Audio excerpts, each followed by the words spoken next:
لوگ اللہ تعالیٰ کی رحمت کی انتہا انبیاء کی جنت کو سمجھیں تو غلط سمجھتے ہیں. اللہ تعالیٰ کے عذاب کی انتہا اگر جہنم کو سمجھتے ہیں تو غلط. حرام کی طرف جائے تو اللہ رکاوٹ پیدا کرتے ہیں. ایسے ہی کائنات میں انسان کے ماں کے رحم سے پیدا ہونے کو اگر یہ سمجھتے ہیں کہ اللہ کی قدرت یہ ہے تو یہ غلط سمجھتے ہیں. ہمیں کچھ کہہ رہا ہوں اگر اس نے چیزوں کے انسانوں کے پیدا ہونے کے لیے کائنات میں کوئی نظام بنا دیا ہے تو وہ نہ اس نظام کے پابند ہیں نہ یہ ان کی قدرت کی انتہا ہے. میں پھر لوٹاتا ہوں دوبارہ. اگر اللہ تعالیٰ ساری دنیا کے پچھلے اگلے انسانوں کو ہدایت دے کر ساری دنیا کے تمام انسانوں کو محبت دارنے والی جنت دے دیں تو اللہ تعالیٰ کی یہ اللہ تعالیٰ کی رحمت کا ایک ذرہ ہے.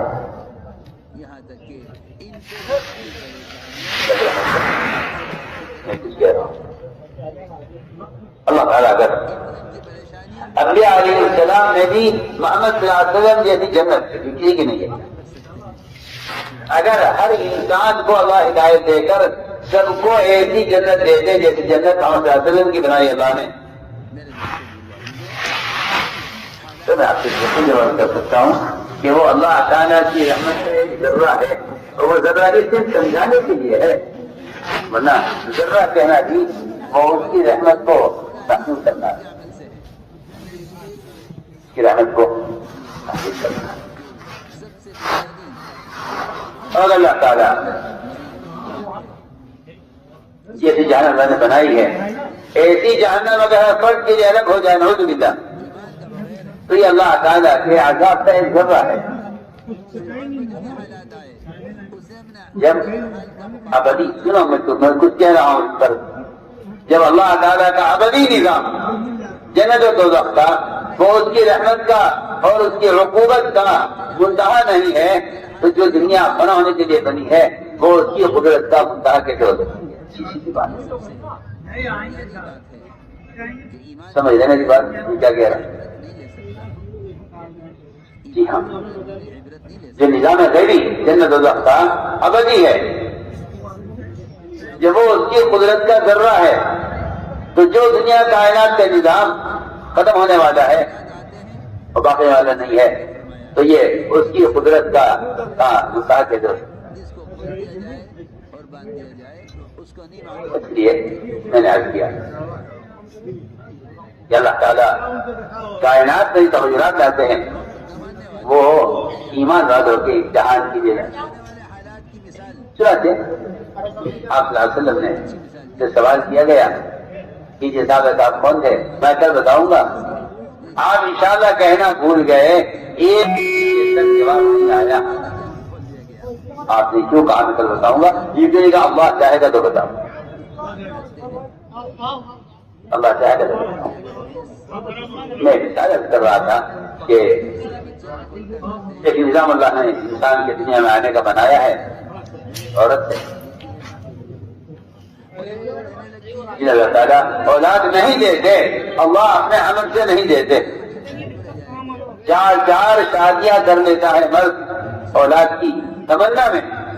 ان 4 بیویوں کی سگی بہنیں وہ اولاد کی کثرت سے پریشان ہیں اور ان کی سگی بہن ایک آدمی کے نکاح میں ہے مگر اولاد سے کوئی کمی دونوں میں نہیں ہے بس صرف اللہ کے عمل پر رکھتا ہوا.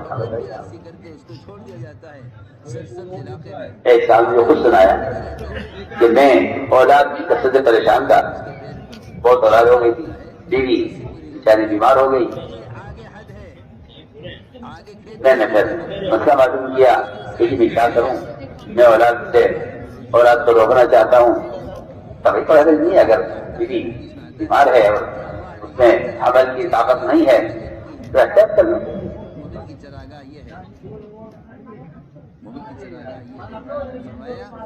وہ احتیاط نہ ہو سکی ہے اولاد ہو گئی. مجھے خود سنا انسان کہ میں نے پھر مشورہ کر کے اس کا آپریشن کرا کے میں نے اس کا رحم ہی نکلوا دی. تاکہ یہ اس طرف سے اطمینان ہو جائے کہ اب اولاد ہونے والی نہیں ہے. ارے تو اللہ کی قدرت سے مقابلہ کر رہا ہے.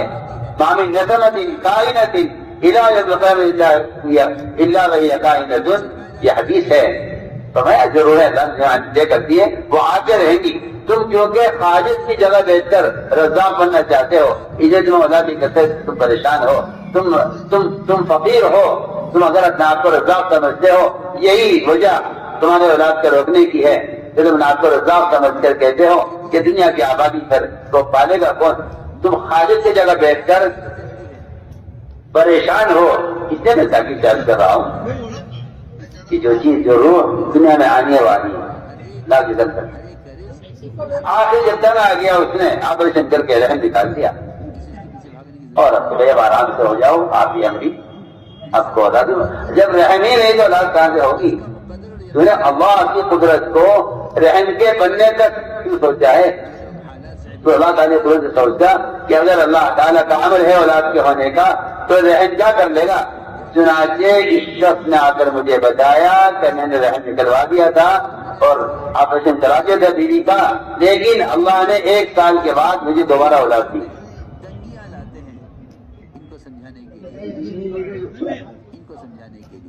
لگائیے میں تجربے آپ قدرت سے مقابلہ کرتے ہیں. وہ تو جو اسباب کے پجاری ہوتے ہیں وہ قدرت کے انکار کرنے والے ہوتے ہیں. اللہ کی شان. ڈاکٹر بھی حیران، باقاعدہ ڈاکٹر کی ٹیم بیٹھی جس میں سے ایک ڈاکٹر نے یہ کہا کہ ہاں لاکھوں عورتوں میں کوئی ایک عورت ایسی جو ہوتی ہے کہ اللہ تعالیٰ اس کے جس پیٹ کے اندر 2 رحم رکھتے ہیں. جب تک بڑا رحم نکل نہ جائے چھوٹا رحم ٹکڑا ہوا ایک طرف رہتا ہے، اس کے نکلنے کے بعد وہ کھل جاتا ہے. آپ کے ساتھ یہ ہوا ہے، یہ بتایا کہ جی آپ کے ساتھ یہ ہوا ہے. آپ کے بعد عورتوں کے لاکھوں عورتوں میں سے کوئی ایک عورت ایسی ہوتی ہے اس کے پیٹ میں 2 رحم ہوتے ہیں. آپ کیا کریں گے بتائیے. ماں قدر اللہ حق قدری، اصل بات یہ اللہ کو ہم نے ایسا جانا ہی نہیں جس کو جاننے کا حق تھا. شکلوں نے اسباب نے یعنی قدرت کا تعارف اور اس کا تاثر ختم کر کے رکھ دیا. میں اکثر رہتا کہ اللہ اکبر وما تشاءون میں سارے انبیاء، سارے ملائکہ، سارے اولیاء، سارے صحابہ سب کی چاہت کی نبی اللہ انشاء اللہ. اگر اللہ کی چاہت ہوگا ورنہ سب کی چاہت. آپ کے آسلم کی دلی چاہت کی اب تاریخ چلنا پڑتا کام میں پڑھتے رہے میں اللہ کیا گواہی دیتا ہوں. نہ پڑھے زور سے نہ سنا کفار کی کلمہ مجھے سنا دیں. لیکن ایک محسن چچا ان کی تربیت اللہ کی طرف سے ہلاکت کا فیصلہ ہوا ابو طالب. ادھر دوسرے چچا حمزہ کا قابل وحشی جس کی ہلاکت کی آپ تمنا کر رہے ہیں جو اسے پکڑ کر دیں. اللہ تعالیٰ آپ کے چچا کے قابل وحشی کو ہدایت دے. بتانے کے لیے معاملہ ہمارے ہاتھ میں قرآن میں عزیز ہے. ان کا لا تحدیدی ہے، ان کا لا تحدیدی ہے. نبی کے ساتھ بھی ہے، تعبیر کے ساتھ بھی ہے. آپ چاہیں گے دیں گے. اور لا ان کا لا تحدیدی ہے، لا تعبیر بھی ہے کہ آپ بے شک کی طرح اچھی ربری کرنے والے ہیں مگر ہدایت ہم اس کو چاہیں گے. تو ہم نے عرض کیا کہ سبب گالی اختیار کرتا ہے تو یہ سوچ لیتا ہے کہ کام ہو گیا. حالانکہ اللہ رب العزت اسباب دے کر میں نے آج کیا لیکن چیزیں آزماتے ہیں. ایک ہمیں کتنے یاد رکھتے ہو سبب میں، 2 سبب میں حکم کتنے یاد رکھتے ہو. ہمیں یاد رکھنا سبب میں، حکم یاد رکھنا سبب میں. پھر جو کامیابی ملی ہے اسے کتنے منسوخ کرتے ہیں. یہ 3 امتحان ہے. چنانچہ میں عرض کر رہا تھا کہ اللہ تعالیٰ نے کائنات کو دو طرح کے اسباب سے بھرا ہے. ایک اسباب زینت ہے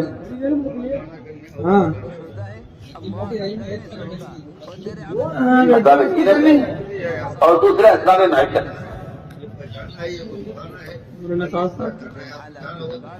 اسباب زینت اسباب معیشت ان سے بھرا ہے کائنات کو. بولی بریانی میرا کہنے دنیا کو مزین کیا اسی لیے ہے تاکہ ہم دیکھیں کتنا اچھا عمل کون کرتا ہے. ہاں وہ لوگ نا آلینڈ یہاں پہ بیان بس تیرے تیرے چالتا ہے تیرے تیرے. اللہ تعالیٰ نے سلیمان علیہ السلام کو اتنا نہ کھاتا مل دو کھانے فون لگا نہایت خوبصورت ریشم سے زیادہ نرم بال والے ہوا میں اڑنے والے میسج آئے میں کہنا پانی میں تیرنے والے اور سڑک پر دوڑنے والے سواری کو دیکھ کر ایسے ہی گھوڑے اللہ نے عطا فرمائے سلیمان علیہ السلام کو جو نہ اس سے پہلے کبھی گھوڑوں کی بات نہیں. سلیمان علیہ السلام اور گھوڑوں پر ہاتھ دے اور ان کے جیسے پانی نرم بالوں کو دیکھ رہے تھے. اس کے دیکھتے دیکھتے ذہن نیچنے لگا اور اثر کی نماز قضا ہو گئی. بنیادی بات یہ ہے اثر قضا ہو گئی. قسم کے حالات سے نکلنے کے لیے اثر قضا ہو گئی. قرآن میں قسم کھا کر فرمایا ہے. اثر قضا ہو سلیمان علیہ السلام کی تو اس کا اتنا غم تھا کہ جس چیز نے میری نماز کو ضائع کیا ہے اس کا باقی رکھنا ٹھیک نہیں ہے. انہوں نے تلوار منگوائی تلوار کی اور سارے گھوڑے کاٹ کے ختم کر دیے. ایک نسل بھی باقی نہیں رکھی. یہ ساری کی ساری انسانیت خسارے میں ہے. جو چیز اللہ کی کے فریضے سے غافل کر دے اس چیز کو ختم کر دینا چاہیے. نقصان سے بچیں گے. اللہ کی شان کیونکہ جنہیں اپنے عمل کے ظاہرنے کا سچا کام ہوتا ہے جنہیں اپنے عمل کے ظاہرنے کا سچا کام ہوتا ہے اللہ ان کے عمل کو ضائع نہیں کرتے. وہ بچیں گے خسارے جو ایمان لائے. اے اللہ مجھے آج کی اثر پڑھنی ہے. اور نیک اعمال چنانچہ سورج واپس نکلا ایمان پر آمادہ بھی کرے. سورج واپس نکلا. ہمارا بندہ وہ عصر کی نماز کے قضا ہونے کی وجہ سے ہماری بنائی ہوئی چیز میں وہ ذرا زیادہ مشغول ہو گیا. لیکن ایک قسم وہ ہے مسلمانوں کی ایک قسم وہ ہے مسلمانوں کی کیا بات پڑھنے کے بعد اگر یاد نہیں رہی تو کیا بات پڑھنے کے بعد ایسے بھی لوگ ہیں. جی ہاں اللہ تعالیٰ دیکھ رہے ہیں کس میں میرے فریضے کے ظاہر کا غم ہے اور کس میں میرے فریضے کے ظاہر کا غم نہیں ہے. آپ وہ چیزیں 3 حدیثیں ایسی ہیں جن کا علماء نے انتخاب کیا ہے پورے احادیث کے ذخیرے سے. وہ واقعی عجیب و غریب ہے. ایک حدیث لی ہے حقوق اللہ میں سے ایک حدیث لی ہے حقوق العباد میں سے ایک حدیث لی ہے ان دونوں لائنوں کے حقوق پر امت کو لانے کی محنت سے. سمجھنا میری بات کو میرے الفاظ کو غور کرنا میں کچھ اہم بات ہے. ایک حدیث یہ حقوق اللہ میں سے ایک حدیث یہ حقوق العباد میں سے ایک حدیث لی ہے ان تمام حقوق کے ادا کرنے پر امت کو لانے کی محنت سے. اور دین حضرت والے نے فرمایا ہے کہ اگر کوئی شخص ان 3 احادیث میں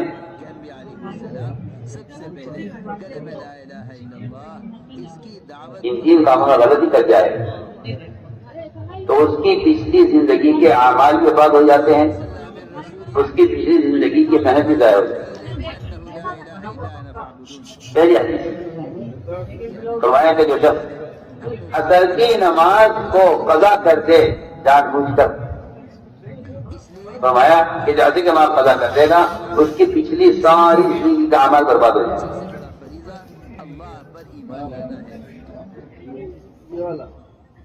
عصر کی نماز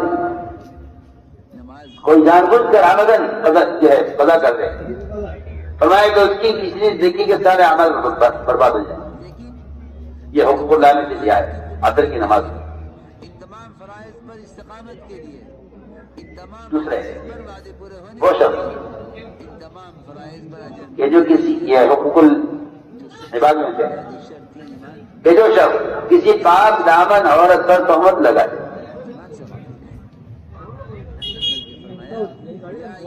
آج کل تہمتیں لگانا لوگوں پر، علماء پر، عوام پر ایک ایسا بایات کا کھیل بن کے رہ گیا ہے کہ آدمی آسانی سے جس کو چاہتا ہے نقصان کر دیتا ہے،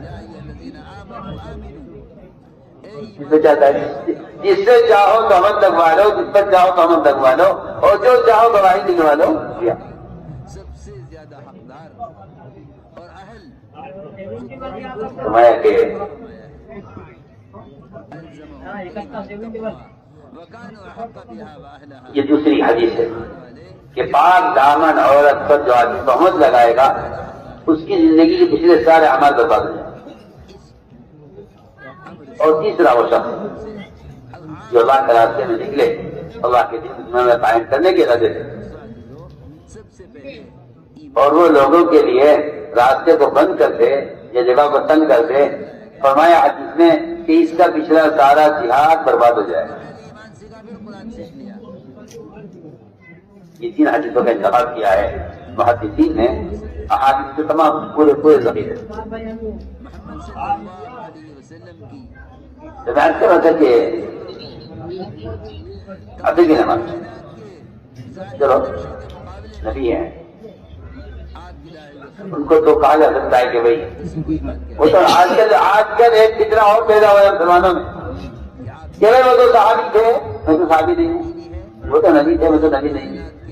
تمام نقشوں کے مقابلے یہ نہیں گویا کہ یہ سمجھتے ہیں کہ دین کا جو دین کے حکم درجہ تابی کے لیے ہے یا تابی کے لیے ہے یا ولی کے لیے ہے یا کسی شیخ بزرگ کے لیے ہے، وہ میرے لیے نہیں۔ کیسے خیال ہے لوگوں کا؟ ایسا معلوم ہوتا ہے کہ ایمان کی سطح کو بھی لوگوں نے ایسے ہی درجات بنا کر تقسیم کر لیا ہے۔ میں ایک عام مسلمان ہوں، میرا ایمان میرے حساب سے ہے، وہ صاحب بہت بڑے ولی ہیں، ان کا حساب ان کے حساب سے، یہ ماشاءاللہ کتب ہیں، ابدال ہیں، یہ ان کا ایمان ان کے اعتبار سے ہے۔ یہ تو میں کہتا ہوں کہ علماء نے لکھا ہے کہ جس شخص کا یہ خیال ہے کہ ان کا ایمان میرے ایمان برابر کیسے ہو سکتا ہے، ایسا مسلمان ناقص ایمان سے راضی ہو گیا۔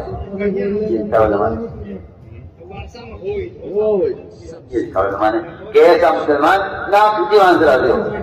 مصیبت جو پڑی ہے مسلمانوں پر تو میں عرض کر رہا تھا کہ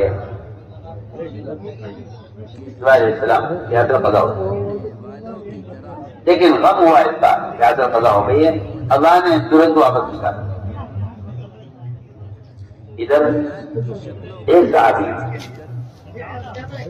50,000 کا باپ جس پر ان کے پورے خاندان کا گزارا تھا، وہ نفل نماز پڑھ رہے تھے باپ کے اندر۔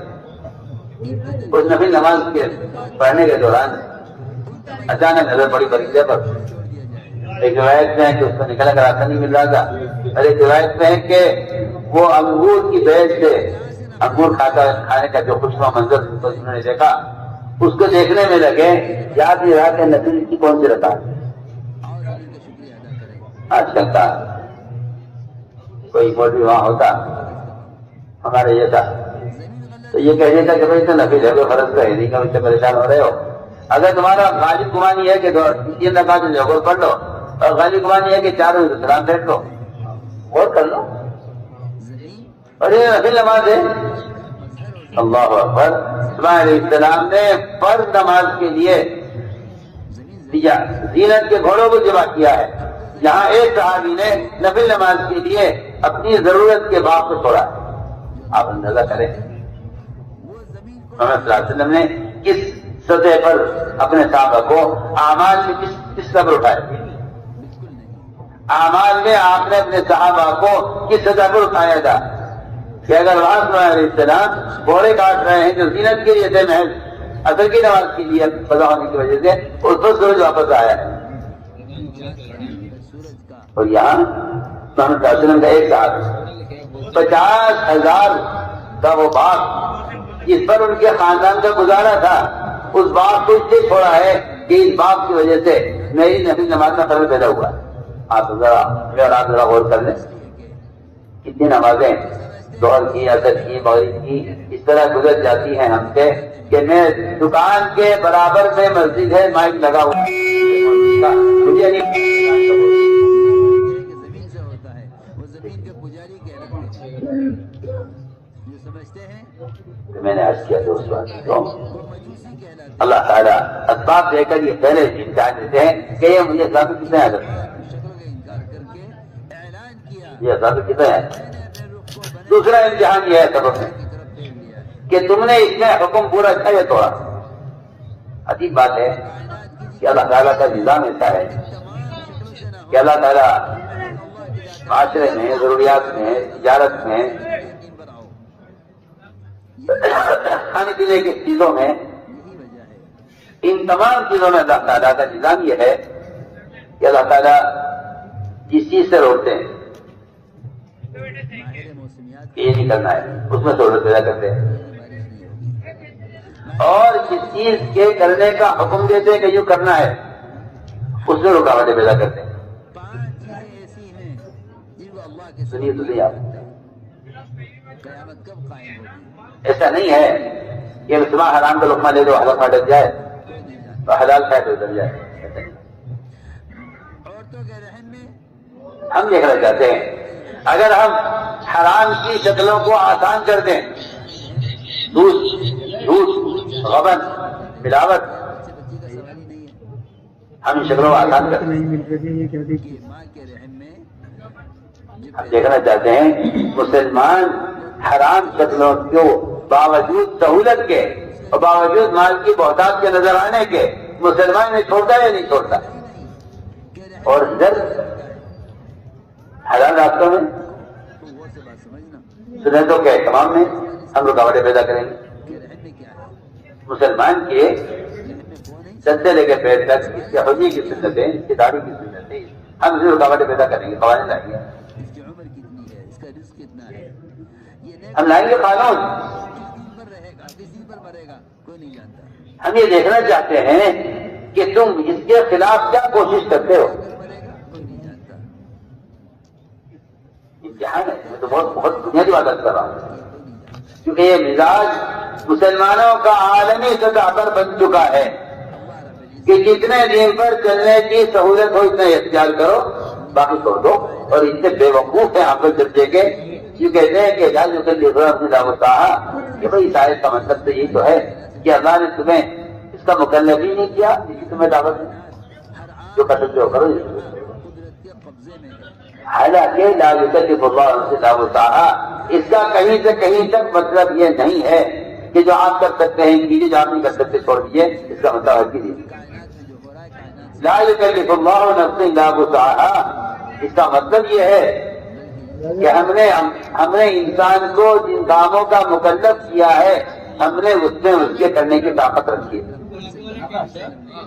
اپنے صحابہ کے ذہن اور خیال کو اور یقین کو کائنات کی آپ یہ کہہ کر سنتیں چھوڑ دیتے ہیں کہ قانون یہ ہے جلدی جا جلدی جا وہ جلدی آ رہا کھانا کھانے چلیں گے انسان کے اپنے بدن میں یقین کو ہٹایا، سر سے لے کر پیر تک اتنے احکام ہیں،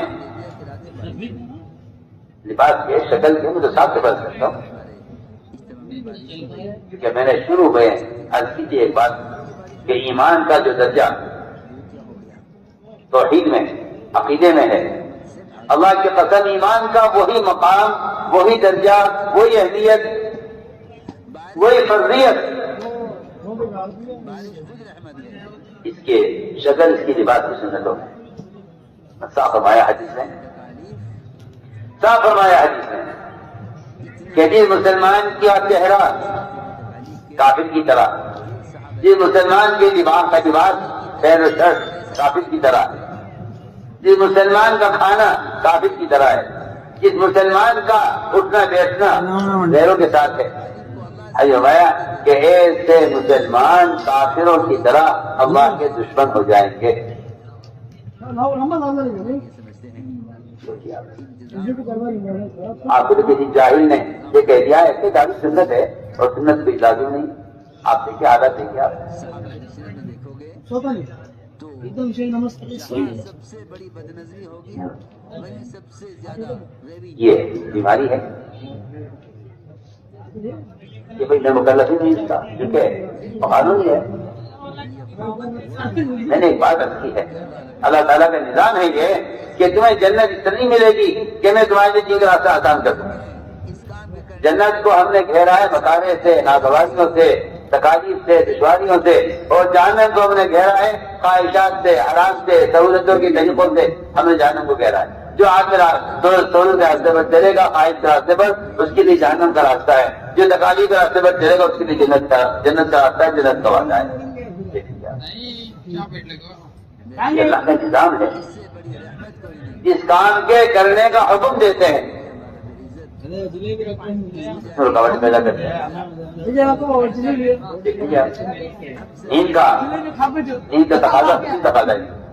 نیند کا تقاضا نماز پر وقت پر آپ اٹھیے نماز پڑھیں. بھوک کا تقاضا روزہ فرض. مال کا تقاضا زکات فرض. شہوت کا تقاضا زنا حرام. آپ کسی کو نامحرم کا آپ دیکھ بھی نہیں سکتے ورنہ جو آدمی نامحرم کو دیکھ لیتا ہے اس کی نماز کی حلاوت اس سے ہمیشہ کے لیے چھین لی جاتی ہے. ختم ہو جاتی ہے. کیونکہ حدیث میں ہے کہ نماز کی حلاوت صرف اس شخص سے محسوس ہوگی جو نامحرم سے نظر پڑھنے سے پہلے ٹھہرتے. کیونکہ سنت یہ ہے. آپ صلی اللہ علیہ وسلم نے دیکھا ایک عورت گدھے پر جاری کی بیٹھی. اچانک اس کے گدھے کا پیر ایک گڑھے میں پڑا. ابھی وہ پیر اس کا داخل ہو جاتا گڑھے کے اندر آپ نے فوراً نظر پھینکی. کیا ہوا؟ فرمایا آپ نے کہ اس کے گدھے کا پیر گڑھے میں پڑا ہے اور مجھے اس بات کا پورا اندازہ تھا کہ یہ گدھا جو ہے گرے گا اور اچانک یہ نیچے ہوگا تو جو عورت بیٹھی ہوئی ہے اس کے اوپر یہ گرے گی اور اس عورت کے گرنے میں اس کے کپڑے کھلیں گے اور اس سے اس کا سطر ظاہر ہو جائے گا. اس لیے میں نے پہلے سے نظر پہ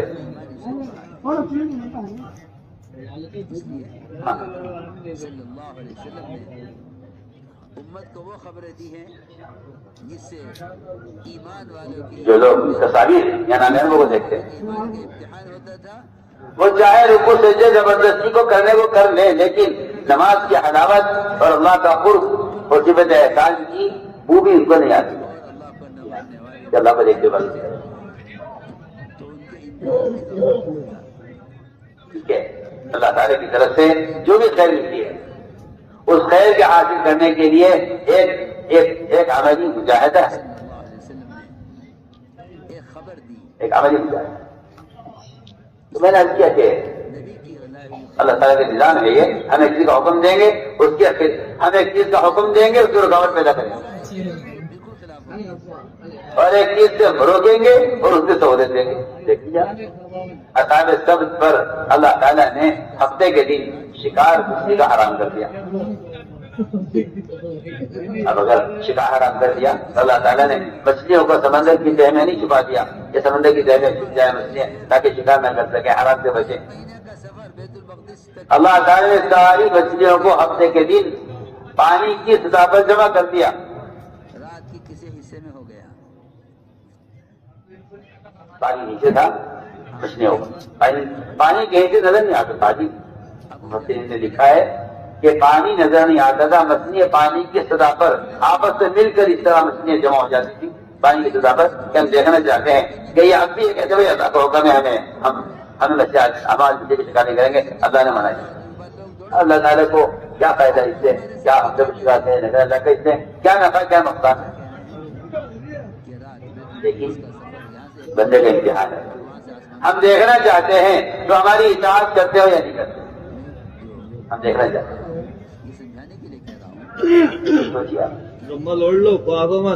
مسلمان یہ سوچتا ہے کہ جس کام میں رکاوٹ اس کو چھوڑ دو. اگر وہ رکاوٹ ہے جو رکاوٹ اسی کام میں آئے گی جسے کرنا ہے اور سہولت کام میں پیش آئے سے کرنا نہیں ہے. آپ سے بالکل واضح طور پر کر رہا ہوں، قرآن سے بھرے ہوئے ہیں. ان مع العسر یسرا، ان مع العسر یسرا. اس تکرار کا مطلب ہی یہی ہے کہ جو کام کرنے کے ہیں اگر تم نے، ہم اس کے اندر جو ہے دشواریاں پیدا کریں گے، رکاوٹیں پیدا کریں گے.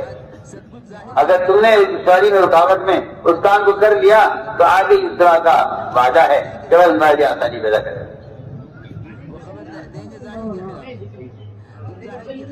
ہم نے کیا کہ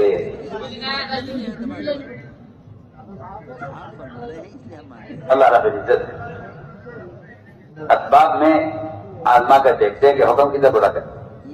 تو میں نے عرض کیا تھا کہ نماز یاد آئی نہیں ہے آپ.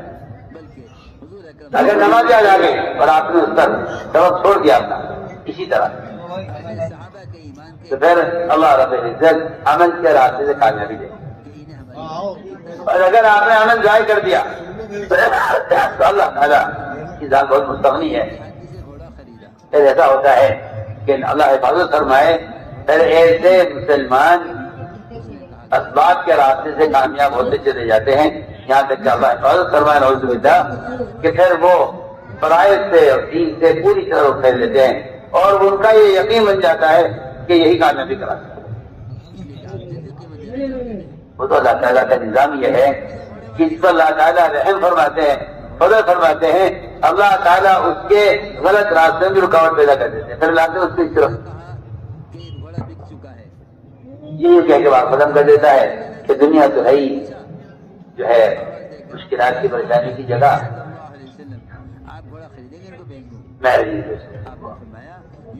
میں نے اب تک عبادت کی ہے وہ یہ سمجھانے کے لیے کی ہے کہ اللہ تعالیٰ عقیدے میں ایمان کو کس طرح آتا ہے، احکام کے کیسے آتا ہے. اگلی بات یہ ہے، میں نے شروع میں ایک بات کہی تھی، شاید آپ کو یاد ہو، کہ جو درجہ ایمان کا توحید کا اور فرائض کے ادا کرنے کا ہے، بالکل وہی درجہ ایمان کا معاشرے میں بھی وہی درجہ ہے.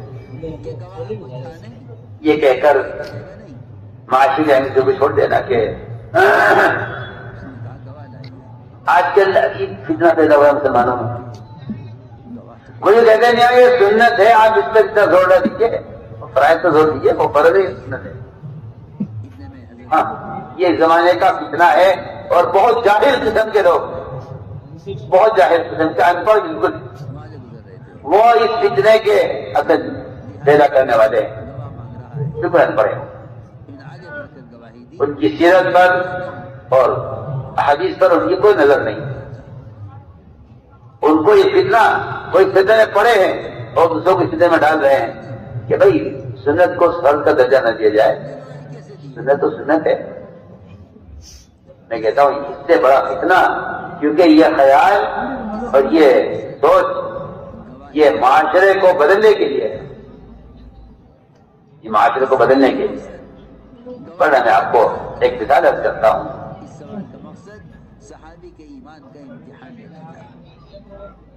صحابہ کرام نے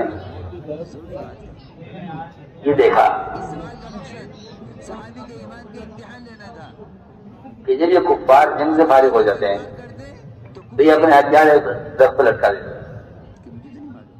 صحابہ کو اچھا لگا وہ کہ اس میں ہتھیاروں کی حفاظت بھی ہے اور سہولت بھی ہے اپنے لیے، طریقہ ان کا ہے.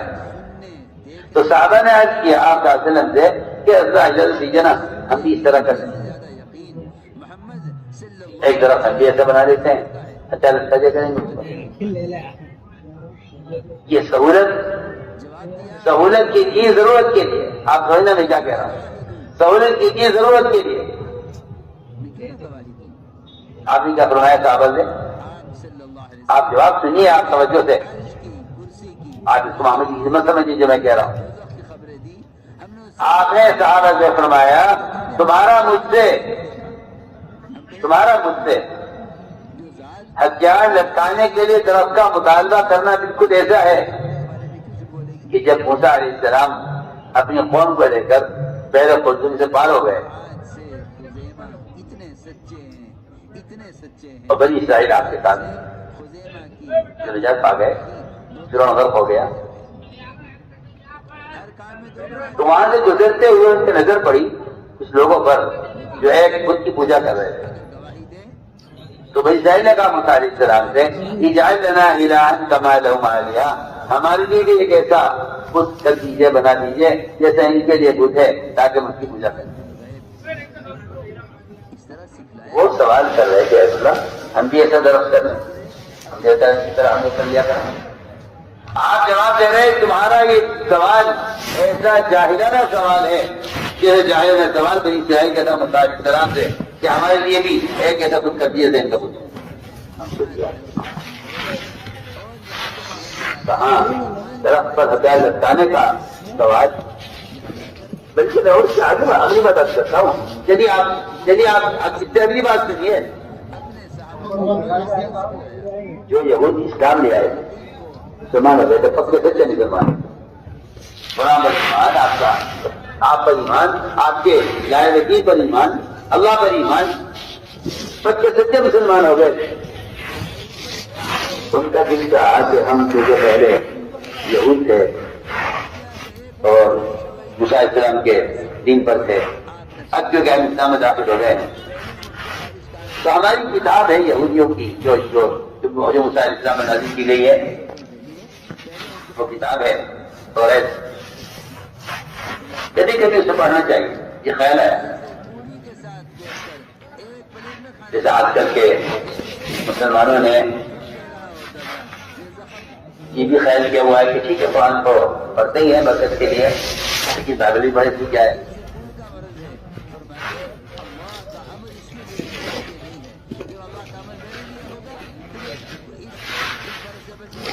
یہاں تک میں آپ سے عرض کرتا ہوں کہ اگر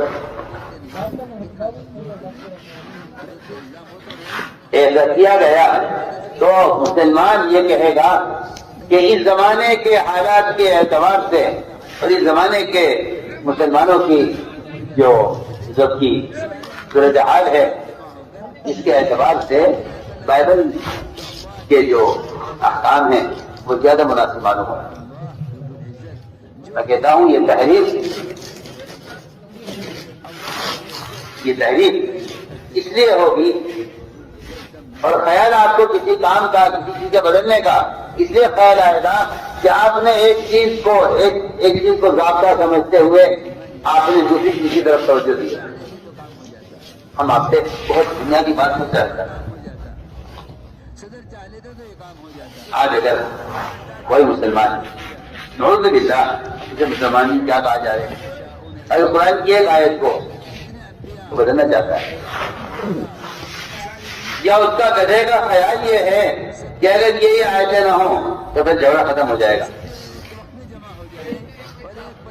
اس لیے کہ قرآن میں جو تحریف ہوتی تھی وہ عقل کی وجہ سے ہوتی تھی. میں تو شروع سے کہہ رہا ہوں پتا کیجیے اس عقل کو چھوڑ دو، عقل بھی چھوڑ دو، عقل بھی چھوڑ دو. دونوں چیزوں سے دین کا کوئی تعلق نہیں، نہ عقل سے نہ نقل سے.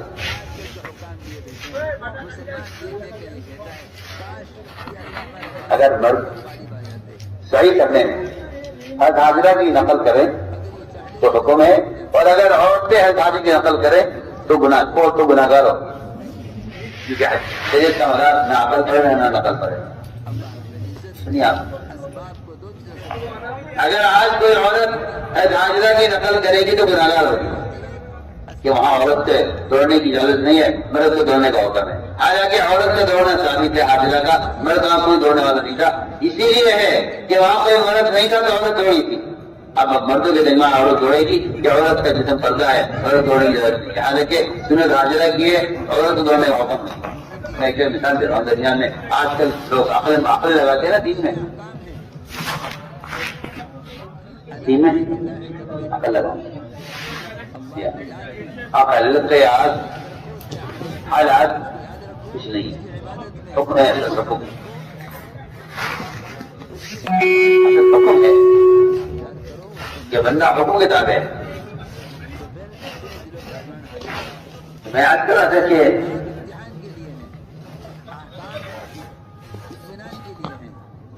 اللہ تعالیٰ جو حکم لاتے ہیں وہ اصل حکم کا پورا کرنا اصل ہے،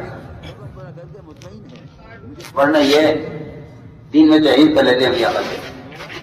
چنانچہ میں عرض کر رہا تھا کہ کیا مسئلہ پیش آیا، آپ کو ناگواری کس چیز کو یہ بتائیے،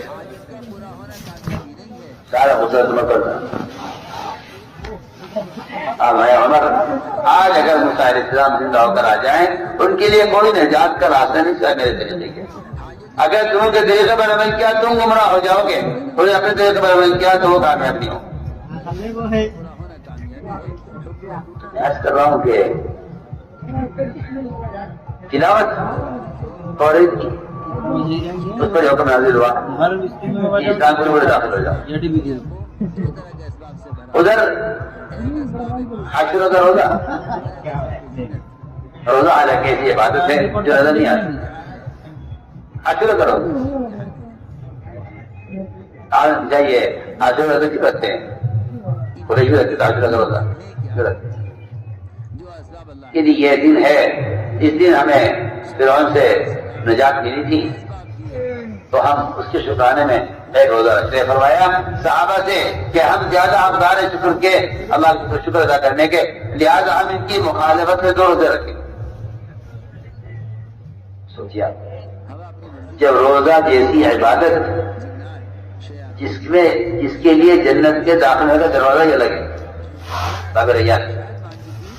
روزداروں کی، جس کے بارے میں فرمایا سارے اعمال کا بدلہ اللہ تعالیٰ فرشتے دلوائیں گے، روزے دار کو بدلہ خود اپنے ہاتھ سے دیں گے، بلکہ فرمایا اس سے بھی آگے انا اجزا بھی کہ روزے دار کو میں اپنے آپ کو کیا حوالے کروں،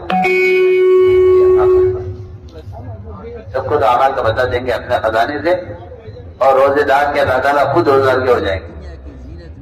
ایسی عبادت فرمایا کہ اس عبادت میں بھی ہمیں یہود کی مخالفت کرنی ہے۔ سوچیے آپ، یہاں تو شکل میں، لباس میں، کپڑوں میں، شادیوں میں، کھانے میں، کمانے میں، گھر بنانے میں، تمام تقریبات میں سب میں یہودیوں کے طریقے ایسے جزوِ زندگی بن کر رہ گئے۔ اور کیا کہتا ہے گدھا کہیں کا جو کہتا ہے سنتی تو ہے، چھوڑ دو نا، کیا بات فرق تھوڑی۔ اللہ معاف فرمائے، ایک ایسی عادت بن چکی ہے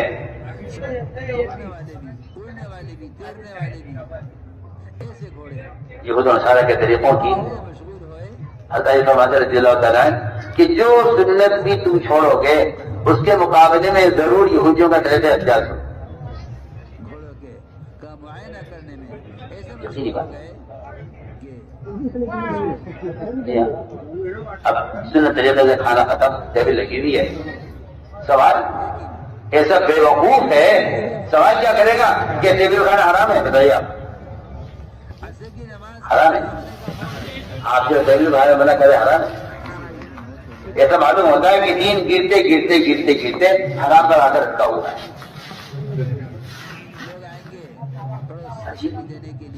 پاگل قسم کے لوگ۔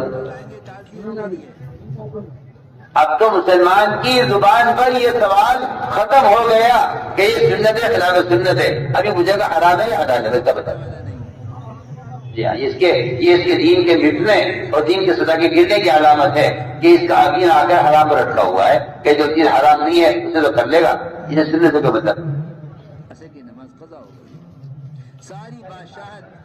جبکہ میں آپ سے کہہ رہا ہوں کہ ادھر عاشورہ کے روزے میں یہود کی مخالفت، 1000 دفعہ لٹکانے میں کفار کی مخالفت، اور توریت پڑھنے میں آپ کیا فرما رہے ہیں؟ اللہ فرما رہے ہیں اس آگ بالکل داخل ہو جاؤ تو کسی کے سوال نہ کرو۔ یہ تو میں کہتا ہوں کہ عبادت کا، تلاوت کا عمل ہے روزہ اور توریت کا پڑھنا۔ سنیے،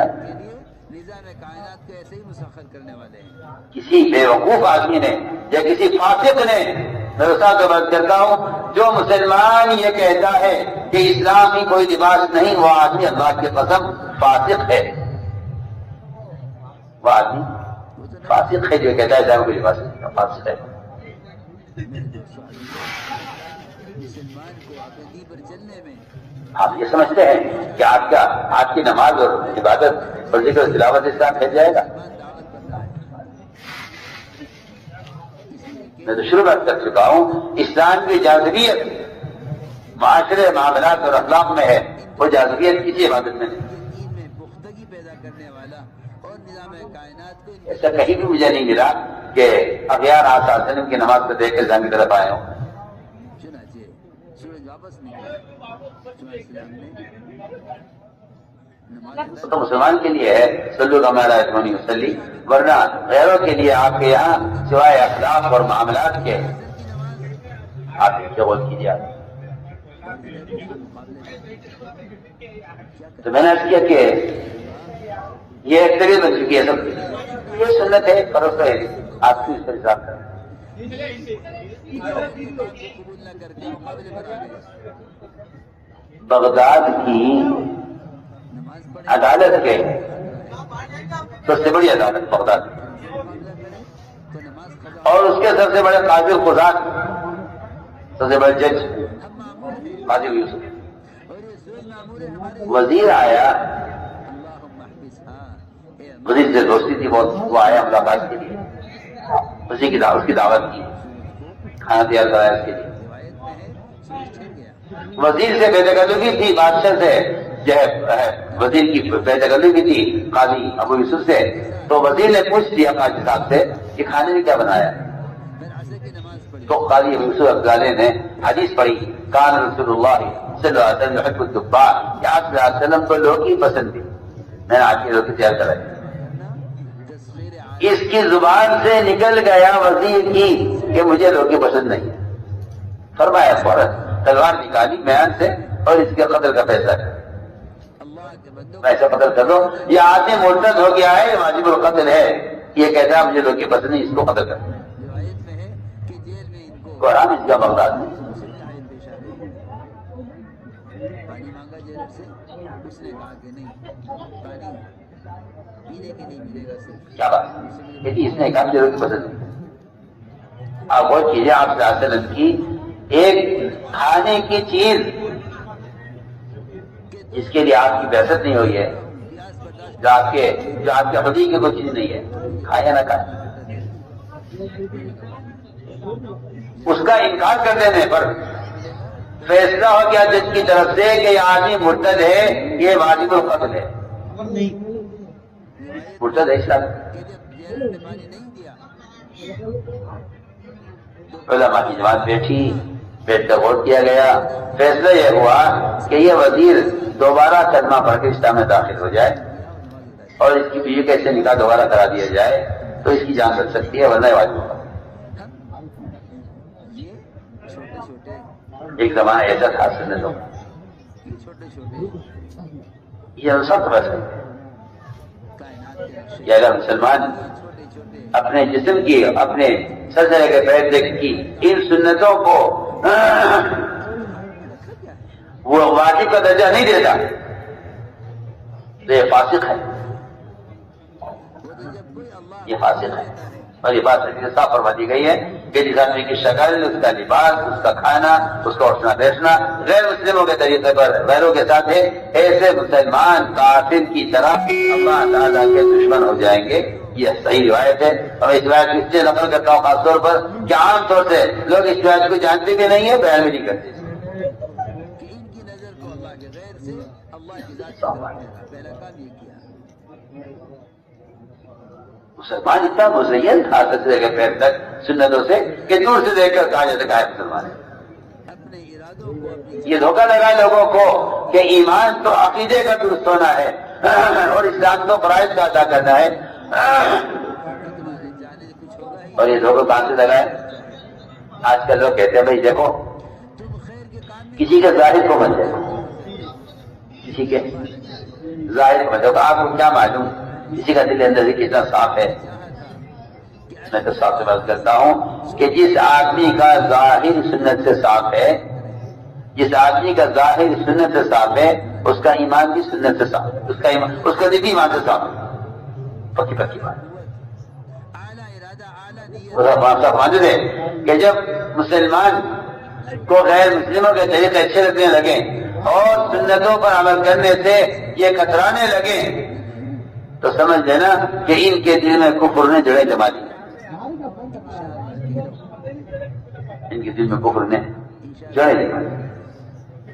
جب مسلمان کو غیروں کے طریقے اچھے لگنے لگے اور سنتوں پر سنتیں انہیں معیوب لگنے لگے تو سمجھ لینا کہ کفر نے ان کے دل میں جڑیں جما دی ہیں۔ یہ تو میں کہتا ہوں اتنا بڑا شیطان نے دھوکہ دیا ہے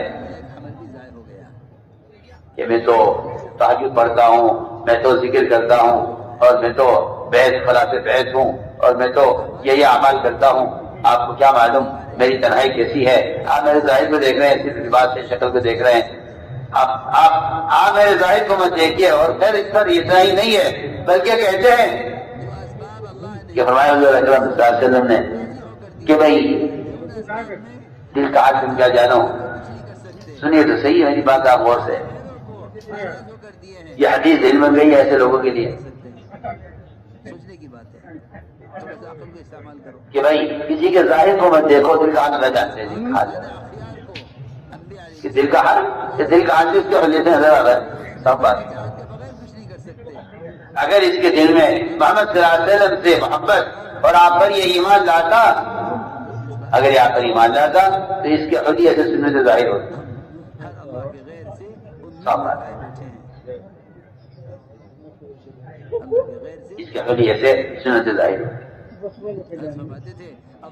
اسی لیے اللہ تعالیٰ غریب رحمت فرمائے، رجب رحمت فرمائے، شیخ حدیث کے فرماتے ہیں کہ اگر کوئی شخص اتباع سنت پر نہیں ہے اور محمد صلی اللہ علیہ وسلم سے محبت کا دعویٰ کرتا ہے تو فرمایا جھوٹا ہے،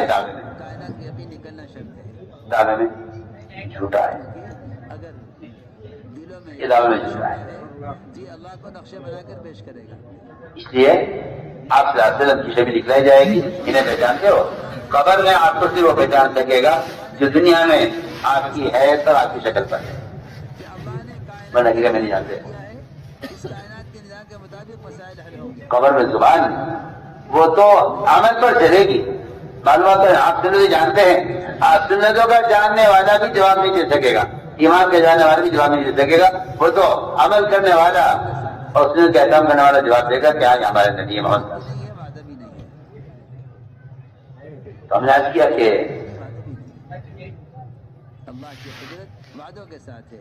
لوگ یہ کہتے ہیں کہ ایمان دل کی چیز ہے، ہم کہتے ہیں نہیں، ایمان دل کی چیز نہیں، ایمان تو آزاد سے ظاہر ہو کر رہے گا۔ غلطی کہاں سے ہوئی ہے؟ ایک کافر نے حضرت مقداد پر حملہ کیا، ان کے ہاتھ کاٹ دیا،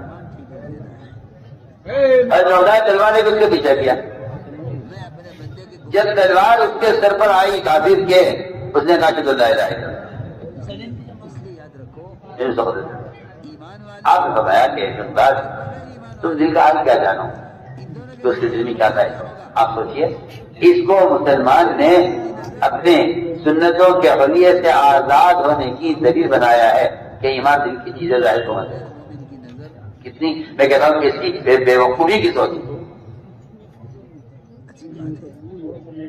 اس لیے میں صاف ستھرا جو قوم اپنے حلیے پر مجتمع ہوتی ہے وہ قوم مضبوط اور قوی ہے، اگر کہ وہ غیر ہو یا کم تعداد میں۔ جو قوم اپنے حلیے پر مجتمع نہیں ہے وہ قوم مردہ ہے، اگر کہ اکثریت میں ہوں مسلمان،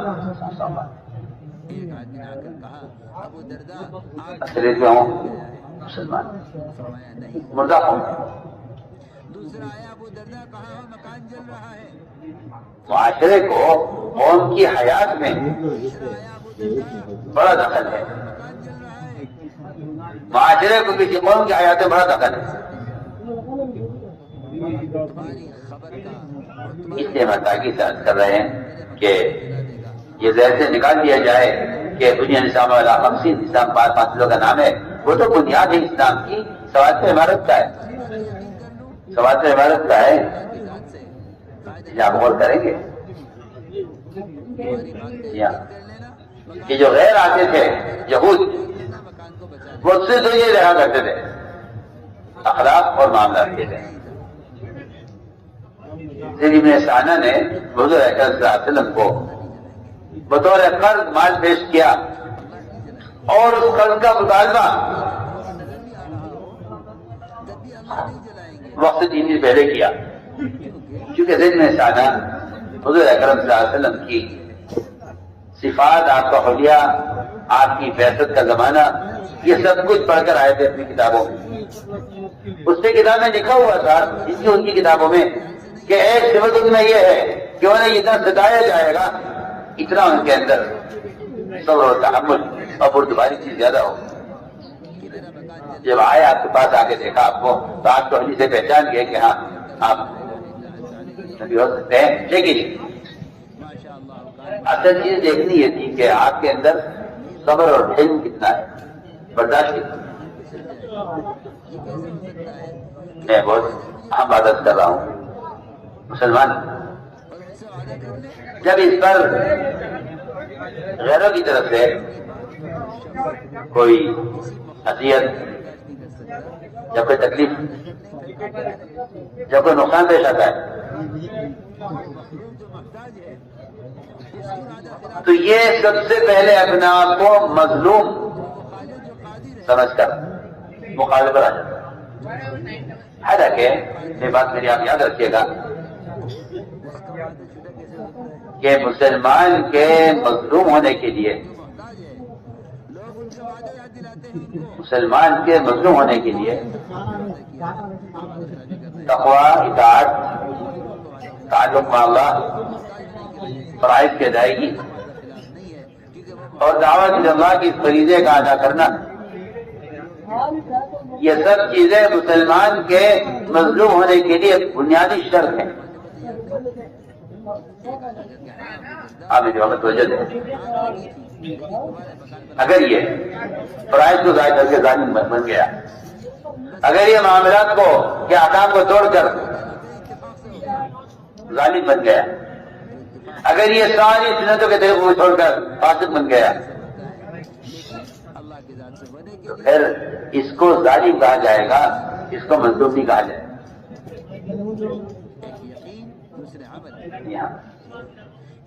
مظلوم ہے بے شک، وہ ہے مظلوم جو اپنے اللہ کے درمیان اس نے کوئی ظلم نہیں کیا ہے، ورنہ قرآن صاحب کہہ دیا ہے کہ الذین آمنوا ولم یلبسوا ایمانهم بالظلم اولئک لهم الامن، کہ امن تو مسلمانوں کے لیے ہے جنہوں نے اپنے اسلام میں، ایمان میں کفر کی آمیزش نہیں کی ہے۔ ورنہ مسلمان اپنے آپ کو حالات کے اعتبار سے بھلی سمجھتا ہے، حالانکہ اللہ کے احکام کو ضائع کرنے والا ظالم ہے۔ جب مسلمان احکام ضائع کرتا ہے تو اللہ تعالیٰ کسی بھی مخلوق کو سب سلط کر دیتے ہیں۔ اس لیے فرمایا کہ صبر وہ تقوی کے ساتھ، آپ دیکھیے قرآن پڑھیے، آپ کو پورے قرآن میں جہاں ملے گا صبر تقوی کے پیچھے ملے گا ساتھ ساتھ۔ انہوں میں یہ تقوی سے ویسے پھر بدل سکو کہ صبر تو کرے مگر تقوی کے ساتھ، ورنہ چور صبر کرتا ہے اپنی پٹائی پر، وہ بدلہ نہیں لے سکتا، نہتا ہے، بدلہ نہیں لے سکتا، کمزور ہے۔ لیکن اگر وہ چور صبر کرے گا پولیس کی پٹائی پر، تو میں یقینی طور پر کہہ سکتا ہوں، دلائل کے ساتھ عرض کر سکتا ہوں کہ اس چور کی مدد نہیں ہوگی پولیس کے خلاف، اور پولیس پر عذاب نہیں آئے گا چور کو اذیت دینے سے۔ وجہ اس کی یہ ہے کہ چور میں اگر تقویٰ ہوتا تو پھر ظالم کو اللہ پکڑ لیتے۔ سچی بات ہے، سچی بات ہے، بالکل صاف ہے۔ آدمی اپنے اللہ کے درمیان اپنے آپ کو ظالم نہیں سمجھتا، اپنے مخلوق کے درمیان اپنے آپ کو مظلوم سمجھتا ہے۔ جو سمجھتے ہیں قدرت وعدوں کے ساتھ ہے وہ عمل پیش کرتے ہیں، ہم نے عرض کیا کہ کے ساتھ ہے وہ اللہ کا انبیاء علیہ السلام کے اندر ایک صفت صبر ہوتی ہے، جو سمجھتے ایک ہیں صفت صبر کی ہوتی ہے۔ قدرت کے ساتھ ہے وہ صبر یہ ہے کہ اگر یہ ہمیں آزمانے کے لیے ہمیں ستائیں گے تو ہم صبر کریں گے. آپ صلی اللہ علیہ وسلم نے خود ہی صبر کیا. دیکھ لیجیے آپ 13 سال مکہ مکرمہ کے جن اذیتوں میں گزرے ہیں, کہاں جا کر مقابلے کی اجازت ملی ہے. نبوت کا اکثر وقت مقابلے کا نہیں ہے, اکثر وقت مقابلے کا نہیں ہے, کیونکہ جب باقی اذیتیں دینے میں اپنی حد تک پہنچ جائے گا تب مغلوب ہوگا.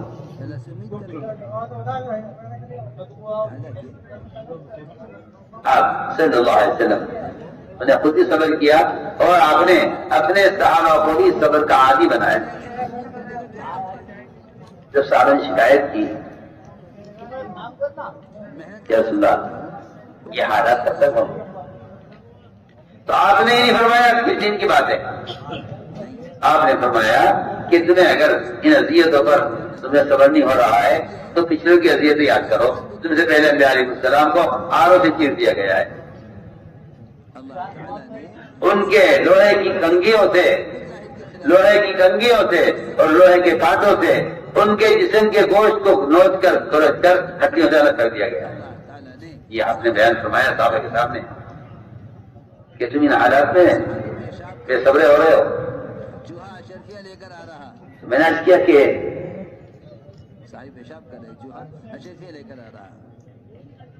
باہر سے آنے والا آپ صلی اللہ علیہ وسلم کو صبر میں آزماتا تھا کہ دیکھو ان کا کتنا برداشت کتنی ہے. چلا جی مشہور واقعہ ہے انسانہ کا.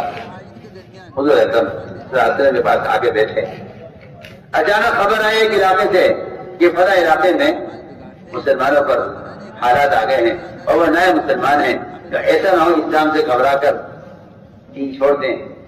تو مدد کا تقاضا ہے, کیونکہ حدیث میں آتا ہے کہ ساری دنیا کے مسلمان ایک جسم کے اعضاء کی طرح ہیں.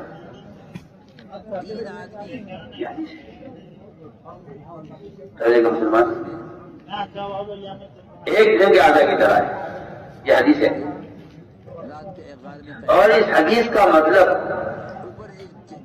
عام طور سے یہ لوگ جانتے ہیں, یہ بیان کیا جاتا ہے کہ بھئی اگر مسلمان کے کسی ملک میں, کسی طبقے میں, کسی حلقے میں, کسی علاقے میں, کسی محلے میں مسلمانوں کو کوئی مصیبت آ جائے, کوئی آفت آ جائے,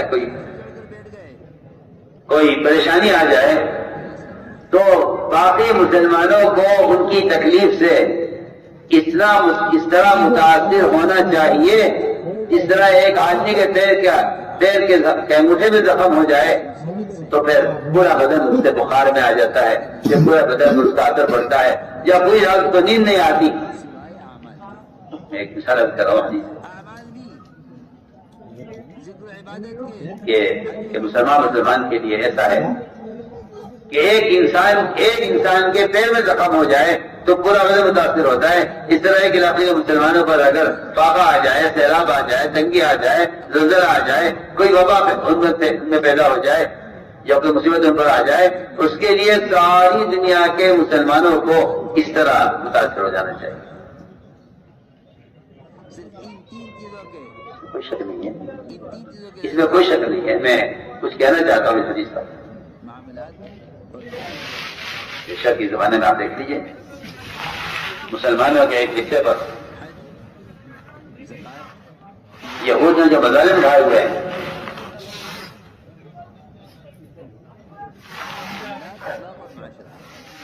ابھی ہماری ملاقات کے لیے گئے تھے مفتی تقی عثمانی سے زیارت کے لیے, ملاقات کے لیے, کچھ ان سے علمی استفادے کے لیے بھی.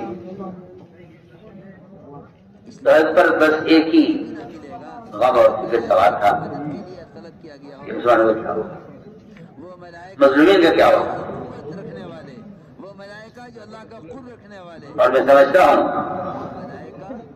کہ ان مظلومین کا اگر ہم تعاون نہیں کر سکتے ہیں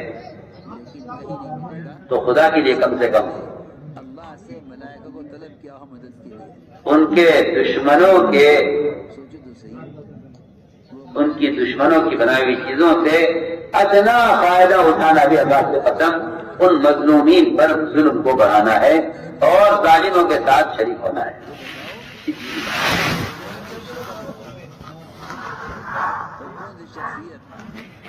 قرآن صاحب کے گیا ولا تعاونوا علی البر والعدوان، یا کون سا راستہ ایسا رہ گیا کہ ان کو پکارا جائے اللہ کے سوا؟ جب کسی شخص پر فارغ کا اثر ہو جاتا ہے، ہاتھ یا پیر میں شرل آ جاتا ہے، تو ڈاکٹر اس کے پیر میں سوئی چبھا کر یا اس کے پیر کے اوپر اپنی چابی بڑھا کر دیکھتے ہیں، اگر یہ ہل جائے اور چیخ مارے تو کہا جاتا ہے بس آپ کا مریض بالکل خطرے سے باہر ہے، ٹھیک ہو جائے گا، کوئی غم کی بات نہیں۔ اور اگر اس کے پیر میں سوئی چبھائی جائے اور اس کا پیر نہ ہلے اور وہ چیخ نہ مارے، کہتے ہیں کہ آپ کا مریض تو جب تک زندگی بستر پر رہے گا یہ لائے۔ میں تو کہتا ہوں کہ اگر عالم کے کسی کونے میں کسی مسلمان پر ظلم کیا جائے اور دوسرے ملک کا مسلمان اس ظلم سے متاثر نہیں ہے، اس کا مطلب ہے کہ ان کے بدن پر پانی پڑا ہوا ہے۔ یہ وزیر کتنا ناراض ہوگا اور جب ہم جاؤ اس کے بعد حاجت کرے گا۔ یہ اس بات کی علامت ہے کہ مسلمان نے مسلمان کے تعاون سے ہاتھ کھینچ لیا ہے اور بلکہ ظالموں کے تعاون کے لیے ہاتھ بڑھایا ہوا ہے۔ اس کے ہاتھ میں کچھ نہیں ہے۔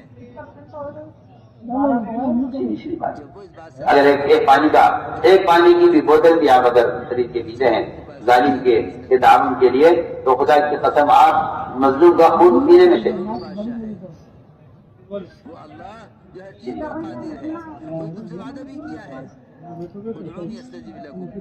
اگر آپ اسے معمولی چیز سمجھتے ہیں تو میں کہتا ہوں کہ اس چیز کو معمولی سمجھنے والے کو اللہ کے عذاب سے ڈرنا چاہیے، بلکہ انتظار کرنا چاہیے۔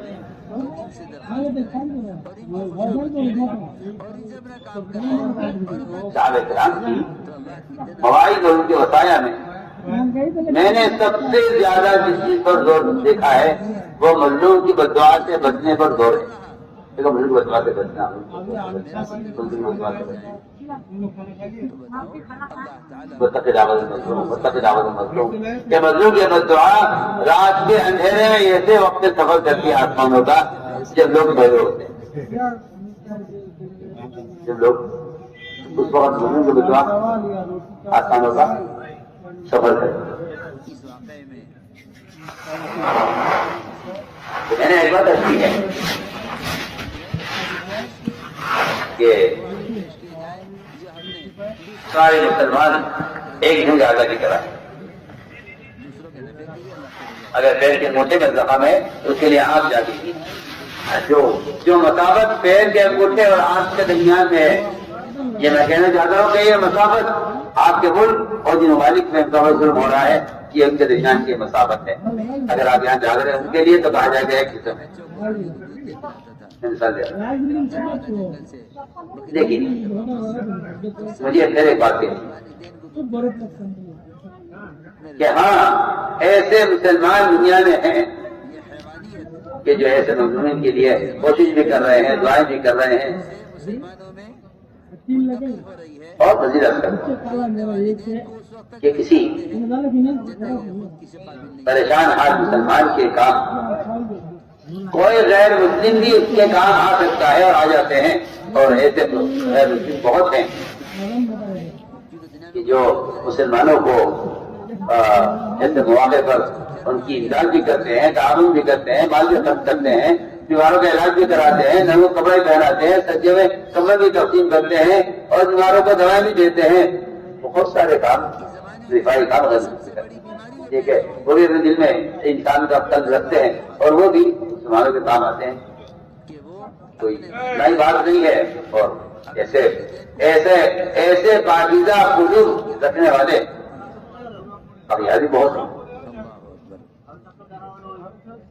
میں آپ سے عرض کرتا ہوں کہ پھر یہ مسلمان کا کمال نہیں ہے صرف کہ وہ کسی مسلمان مصیبت زدہ کے کام آ جاتا ہے، یہ کام غیر مسلم بھی کر سکتے ہیں۔ میں نے جو حدیث عرض کی ہے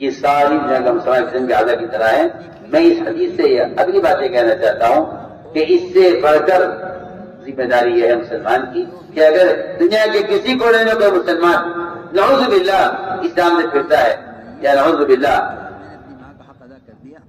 ابھی ایک گھر میں ماں ایک چھوٹی بچی کے آپ نے انگلی دروازے میں پھنس گئی. کہ تیری پیدائش کے موقع پر ڈاکٹر نے کہا یہ انگلی کاٹی پڑی, کی لہریں اٹھی ہیں. شاید سڑ گئی تھی وہ کاٹی پڑی. ایک لہر کا حق ادا اس عزیز کے گھٹنے کا سارا گھر ہو رہا تھا. تو بھی شاید فرمایا یقین میں درمیان میں بتا دے رہا ہوں. ایک چھوٹی انگلی بچی کاٹی گئی, سارا گھر ہماری بچی میں عیب ہو جائے گا, ہماری بچی بڑی ہوگی, اس کی ایک انگلی نہیں ہوگی. یہ اس زمانے کی سنو روحانیت ہے. میں مثال دے رہا ہوں. اپنے والدین کا مقام نہ پہچاننا. اس ایک عزل کے گھٹنے پر پورا گھر ہو رہا ہے. اگر مسلمان عالمی خدا پر اپنے آپ کو اس حدیث کی وجہ سے ایک قسم یقین کرے تو میں کہتا ہوں کہ ایک مسلمان کا کسی علاقے میں مرتد ہونا یہ اس کو اس سے زیادہ غم ہونا چاہیے کہ ہمارا ایک آدمی کٹتا لگو. اپنے ماں باپ کو جانتا ہے جب تک وہ خود اپنے احساس مردہ ہو چکے ہیں. تک جانتا ہے. یہ حیوانیت انسانوں میں آ گئی ہے. ایک آدمی مرتد ہوا دونوں کے زمانے میں. انہوں نے عمل پیش کیا. حضور نے فرمایا اللہ اطعمتہ رغیف, ارے تو نے اسے گھی کی روٹی کیوں نہ کھلائی اور تم اسے پراٹھے کھلائے ہوتے تو وہ مرتد کیوں ہوتا. شاید تم سے ہی کوئی کمی ہوئی ہے اس کے حق میں جس سے وہ اسلام سے بدزن ہو گیا. تمام دودھ کا پیالہ لے کر ان کے سامنے کھڑا اگر اس کو تم روٹی کھلا دے چپڑی ہوئی گھی کی تو شاید کہاں مرتد نہ ہوتے. یا تمہارے نے یہ فرمایا جب وہ اس مرتد ہونے والے کے علاقے کے لوگوں سے یہ فرمایا کہ وہ مرتد اس لیے ہو گیا کہ شاید تم نے اس کا اکرام نہیں کیا. تو میں عرض کرنا چاہتا تھا ایک بات کہ حدیث جو میں نے بیان کی ہے اس حدیث کے یہ دو رخ ہیں. اس حدیث کا تقاضا یہ ہے کہ مسلمان کے جانی اور مالی نقصان سے ہی متاثر ہو اور اس سے زیادہ بڑھ کر عرض کر رہا ہوں کیونکہ جانی مالی نقصان کا وقت ابدی جو نقصان آتا رہتا ہے. اگر کوئی مسلمان کوئی فریضہ ضائع کرتا ہے تو دنیا کے مسلمانوں کو اس کے اس فریضے کے ضائع ہونے پر اس طرح متاثر ہونا چاہیے. یہ حدیث کا میں نے دوسرا مفہوم عرض کیا ہے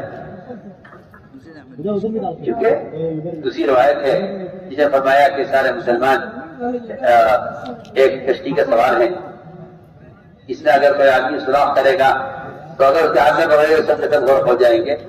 یہ دونوں روایتیں ملا کر آپ غور کیجئے تو صرف مسلمان کا مسلمان کے دنیاوی کاموں میں کام آ جانا, یہ دنیاوی تقاضوں کا پورا کر دینا, یہ کوئی کمال نہیں ہے. اصل تقاضا اس کا ہے کہ مسلمان کی بے دینی سے اور مسلمان کے فرائض کو ضائع کرنے سے اسی طرح متاثر ہو اس طرح ایک آدمی کے اپنے بدن کے سے کٹنے سے اس کا بدن متاثر ہوتا ہے یا بدن کے ایک عضو کی بیماری کا اثر پورے بدن پر پڑتا ہے. دل میں سانا آیا تو صحابہ سے تمہیں فلاں علاقے میں فقر آ گیا ہے, ان کی مدد کے لیے کوئی اسلام ہے؟ فرمایا ابو بکر عمر سب نے کہا کہ کچھ یہ بیٹھے ہوئے دل میں سانا. انہیں موقع اچھا لگا, انہوں نے فوراً اپنے پاس سے سونا نکالا آپ کے لیے, آپ نے پیش کیا اور یہ کہا جی سونا لیجیے اور مسلمانوں کی مدد کر دیجیے. تو میں نے کہا تھا کہ مسلمان کی مدد غیر مسلم بھی کر دے گا, مسلمان کی مدد غیر مسلم بھی کر دے گا مگر غیر مسلم اسلام کی مدد نہیں کرے گا. اسلام کی مدد صرف مسلمان ہی کر سکتا ہے. میں بہت کام کے بعد آپ سے کہہ رہا ہوں کہ جو آج کل ایسے مالدار قسم کے لوگ جو مشینیں بنا دیتے ہیں, مدرسے بنوا دیتے ہیں اور جو ہے پانی کی کنویں اور پانی کی پیال لگوا دیتے ہیں, جو بیماروں کے لیے اسپتال فری کا بنا دیتے ہیں, اللہ نے مان دیا ہے. وہ سمجھتے ہیں ہم نے کام پورا کر دیا کیونکہ ہم نے مسلمانوں کی ضرورت کا انتظام کیا ہے.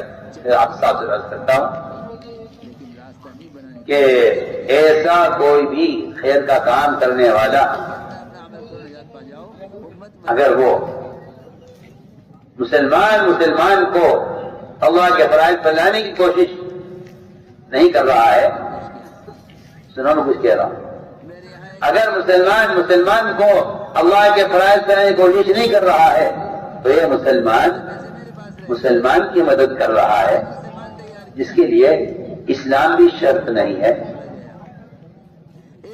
جس کے لیے یہ مسلمان کی مدد، یہ مسلمان کی مدد کر رہا ہے، اس کے لیے اسلام بھی شرط نہیں ہے. غیر مسلم یہ کام کرتے ہیں. مسلمان ایک غیر مسلم مسلمان کی مدد کر سکتا ہے لیکن اسلام مدد نہیں کرے گا. مسلمان مدد نہیں کرے گا. اسلام کی مدد تو مسلمان ہی کر سکتا ہے. مسلمان کی میں تو بہت آپ سے واضح بات کر رہا ہوں. اس لیے سب سنے کان کھول کر کہ کوئی شخص کسی مسلمان کی